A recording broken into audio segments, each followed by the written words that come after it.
प्रिय विद्यार्थियों नमस्कार। हिंदी की ऑनलाइन शिक्षण व्यवस्था में आप सबका हार्दिक अभिनंदन स्वागत। हम अध्ययन कर रहे थे दीर्घ स्वर संधि का। संधि प्रकरण में हमारा अध्ययन चल रहा है दीर्घ स्वर संधि।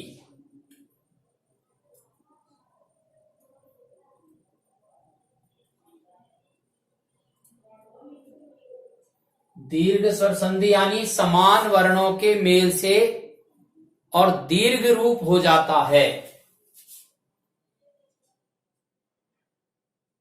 समान स्वरों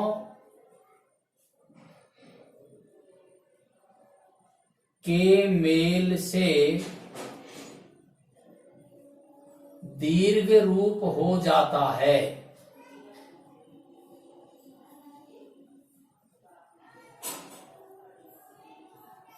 ये दीर्घ स्वर संधि है। इसकी जो स्थितियां बनती है वो हमारे सबके ध्यान में है। एक स्थिति है ए प्लस ए बराबर आ, ई प्लस ई बराबर ई, उ प्लस उ बराबर उ और री प्लस री बराबर री। एक स्थिति और बनती है ली प्लस ली बराबर ली। ए प्लस ए बराबर आ, इसकी भी चार स्थितियां बन जाती है। एक स्थिति बनती है ए प्लस ए बराबर आ, इसके उदाहरण हम पढ़ चुके थे। अधिक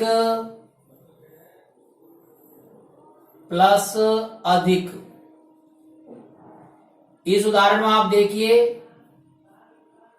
प्रथम जो शब्द है अधिक, उसका अंतिम वर्ण है क, इसमें ए मिला हुआ है। दूसरा जो शब्द है अधिक, इसका प्रथम वर्ण ए है और दोनों मिलकर के आ हो जाएंगे। इसका रूप बनेगा अधिकाधिक। इसके उदाहरण हमने पढ़ लिए थे। अब इसकी जो दूसरी स्थिति बनती है उसका अध्ययन हम आज करेंगे। दूसरी स्थिति बनती है ए प्लस आ बराबर आ, अर्थात ए के सामने ए आने से भी आ होता है और ए के सामने आ जाने से भी आ होता है। इसके उदाहरण देखिए, ताक प्लस आहारी।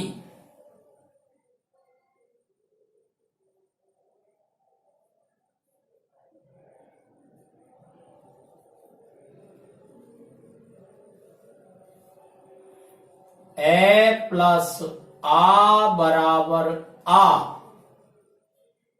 और इसका रूप बनेगा शाकाहारी। समझ में आ गया होगा आपको। शाक प्लस आहारी, शाक यानी होती है सब्जी और आहारी मानी खाने वाला। शाकाहारी अर्थात जो सब्जियां खाता है उसको कहते हैं शाकाहारी। मरण प्लस आसन्न।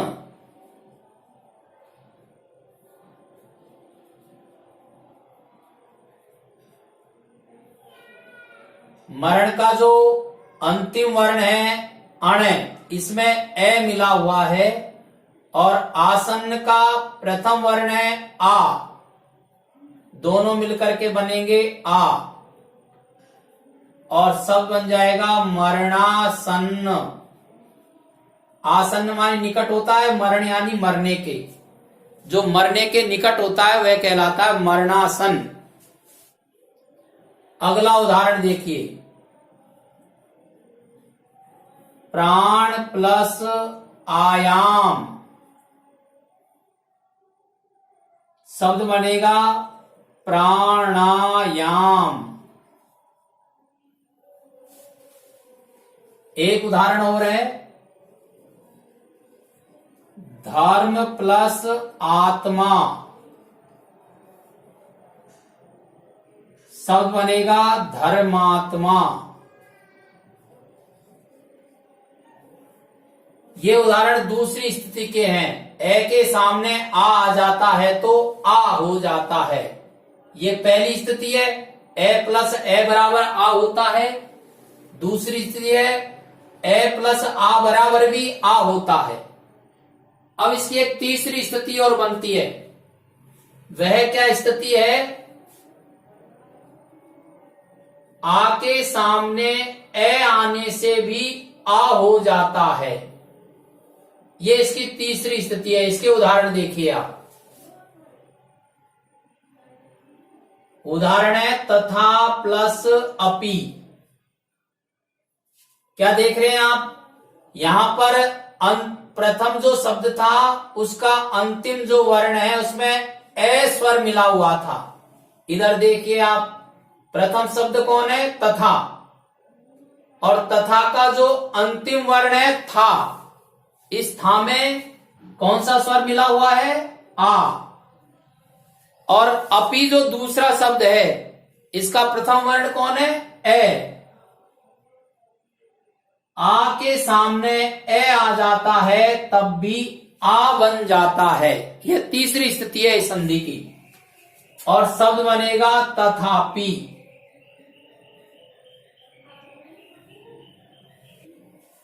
एक उदाहरण और देखिए, द्वारिका प्लस अधीश। अधीश मानी होता है राजा, और द्वारिका स्थान का नाम है। द्वारिका का राजा द्वारिकाधीश। देखिए प्रथम शब्द कौन है, द्वारिका, अंतिम वर्ण कौन है, का में स्वर कौन सा मिला हुआ है, आ, और अधीश दूसरा शब्द है, इसका पहला वर्ण कौन है, ए क्या है, स्वर। आ के सामने ए आ जाता है तो क्या हो जाता है, आ हो जाता है। और इस आ को इसमें मिला करके लिखेंगे तो शब्द बन जाएगा द्वारिका धीश। एक उदाहरण और देखिए, दीक्षा प्लस अंत। पहला शब्द कौन है, दीक्षा। दीक्षा का अंतिम वर्ण कौन है, छा। इस छा में कौन सा स्वर मिला हुआ है, आ स्वर मिला हुआ है। दूसरा शब्द कौन है, अंत। अंत शब्द का पहला वर्ण कौन है, ए क्या है, स्वर। आ के सामने ए आने से क्या हो जाता है, आ हो जाता है। अब इसको आप समझने की दृष्टि से पूरा विश्लेषण कर लेते हैं। दीक्षा शब्द के क्षय में से आ को अलग करने से ये दीक्ष शब्द बन गया। आ और ए मिलकर के यहां आ रह गया, और इधर आधा न और तय बचेगा, तय पूरा है। अब देखिए, स्वर हमेशा अपने से पहले वाले वर्ण में जाकर के मिलता है, और व्यंजन हमेशा अपने से आगे वाले वर्ण में जाकर के मिलता है। ये आ क्या है, स्वर है। ये कहां जाके मिलेगा, क्षय में, तो शब्द हो जाएगा दीक्षा। और न किस में जाके मिलेगा, तय में, तो यहां न आधा रहेगा और तय पूरा रहेगा, और शब्द बनेगा दीक्षांत। एक उदाहरण और देखिए आप, युवा प्लस अवस्था। पहला शब्द कौन है, युवा। युवा का अंतिम वर्ण कौन है, वा में कौन सा स्वर मिला हुआ है, आ। अवस्था दूसरा शब्द है, इसका प्रथम वर्ण कौन है, ए क्या है, स्वर। आ स्वर के सामने ए स्वर आ गया, दीर्घ स्वर के सामने ऋस्व स्वर आ गया, तो इसको क्या होगा, दीर्घ स्वर हो जाएगा, और शब्द क्या बनेगा, युवावस्था।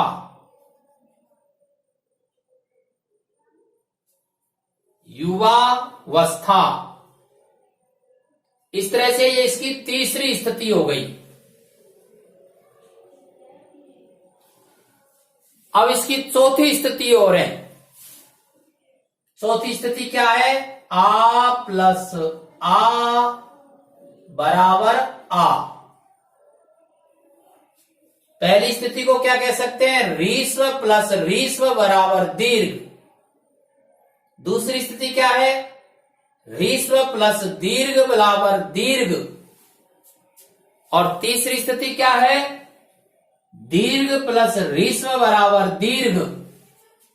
और चौथी स्थिति क्या बन रही है? आप बताइए। दीर्घ प्लस दीर्घ बराबर दीर्घ। समान स्वरों के मेल से दीर्घ स्वर होता है। ए आ, ये समान स्वर है। ए के सामने आ जाता है, ये भी समान स्वर है। आ के सामने ए आ जाता है, ये भी समान स्वर है। और आ के सामने आ जाता है, ये भी समान स्वर है। समान स्वर का मतलब जिनका उच्चारण स्थान समान है। स्वरों के भेद दो प्रकार से, एक तो उच्चारण स्थान के आधार पर है, और मात्राएं भी किस आधार पर होती है? उच्चारण स्थान के आधार पर। एक के उच्चारण में एक मात्रा के बराबर का समय लगता है और इसका उच्चारण स्थान कंठ है। आ के उच्चारण में दो मात्रा के बराबर का समय लगता है, लेकिन इसका उच्चारण स्थान कंठ ही है। तो दोनों समान क्यों है? इसका उच्चारण स्थान भी कंठ है, इसका उच्चारण स्थान भी कंठ है, इसलिए इनको समान स्वर कहा है। समानता का आधार उनके उच्चारण स्थान के आधार पर है। ए का उच्चारण स्थान क्या है? कंठ। आ का उच्चारण स्थान क्या है? कंठ। इसलिए ये क्या है? समान स्वर है। विद्यार्थी के कई बार यह स्पष्ट नहीं हो पाता कि ये समान कैसे हुए। ये तो ए है और ये आ है। ए और आ समान नहीं है, और पढ़ाया क्या जा रहा है? ए और आ समान है। मैं आपको यही समझाना चाह रहा हूं। ए और आ समान क्यों हैं? क्योंकि दोनों के उच्चारण स्थान समान हैं। दोनों के उच्चारण स्थान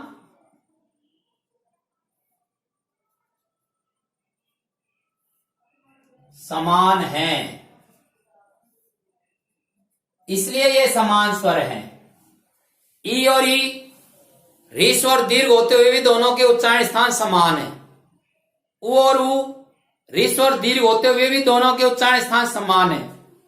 री और री, रीस्व और दीर्घ होते हुए भी दोनों के उच्चारण स्थान समान है। री और री, रीस्व और दीर्घ होते हुए भी दोनों के उच्चारण स्थान समान है, इसलिए ये सब समान स्वर कहलाएंगे। और समान स्वरों के सामने समान स्वर आ जाने पर उसका दीर्घ रूप हो जाता है, यही दीर्घ स्वर संधि है। और समान उच्चारण स्थान वाले कौन कौन से हैं? ए आ, ई उ री री और लिरी लिरी। इनके उच्चारण स्थान समान है, इसलिए ये समान स्वर कहलाएंगे। तो समान स्वर की स्थिति चौथी क्या बनती है? आ प्लस आ बराबर आ। अब इसके उदाहरण देखिए। कृपा प्लस आकांक्षी।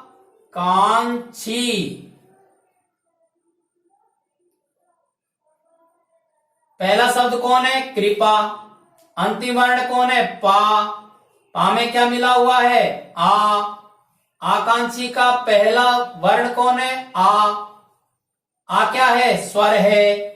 आ स्वर के सामने आ स्वर आ गया है, समान स्वर आ गए हैं, इसलिए ये क्या हो जाएगा? आ हो जाएगा। पूरा खोल के समझे?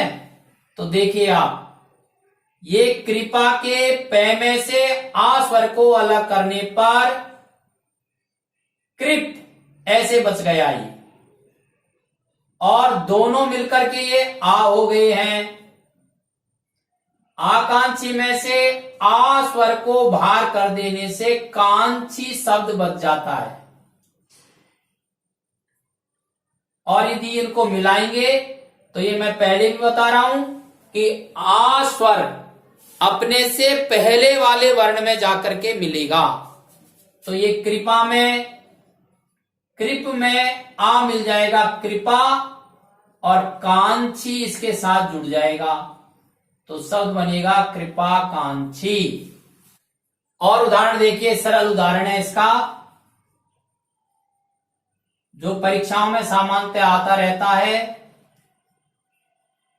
विद्या प्लस आलय, विद्या के द्या में आ स्वर मिला हुआ है, आलय में भी आ स्वर मिला हुआ है, आ और आ मिलकर के आ हो जाता है और शब्द बनेगा विद्यालय।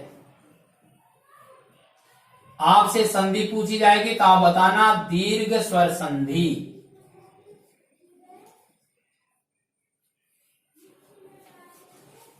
ऐसे एक उदाहरण और समझ सकते हैं हम, चिकित्सा प्लस आलय, आ प्लस आ बराबर आ, और शब्द क्या बन जाएगा? चिकित्सालय। कौन सी संधि है? दीर्घ स्वर संधि।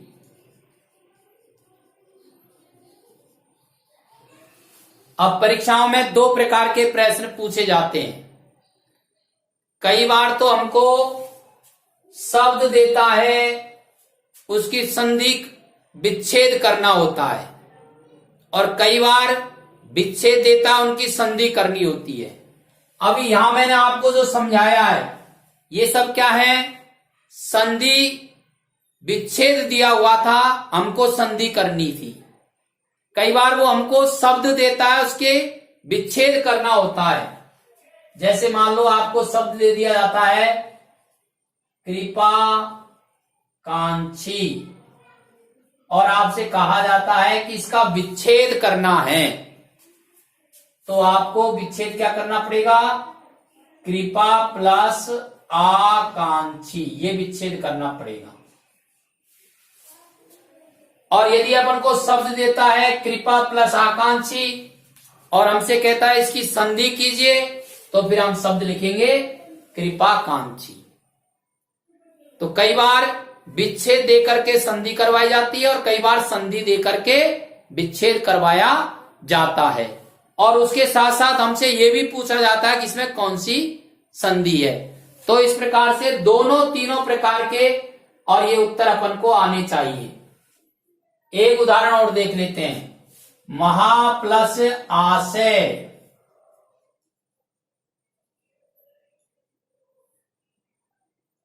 प्रथम शब्द कौन है? महा। हमें कौन सा स्वर मिला हुआ है? आ। और आशय का प्रथम वर्ण कौन है? आ। आ क्या है? स्वर है। आ और आ दोनों स्वर मिलकर के कौन सा स्वर बनेंगे? आ स्वर बनेगा। क्यों बनेंगे? क्योंकि इनका उच्चारण स्थान समान है, अतः ये समान स्वर कहलाते हैं। और जब समान स्वर एक साथ मिलते हैं तो उनका कौन सा रूप हो जाता है? दीर्घ रूप हो जाता है। तो शब्द क्या बन जाएगा? महाशय।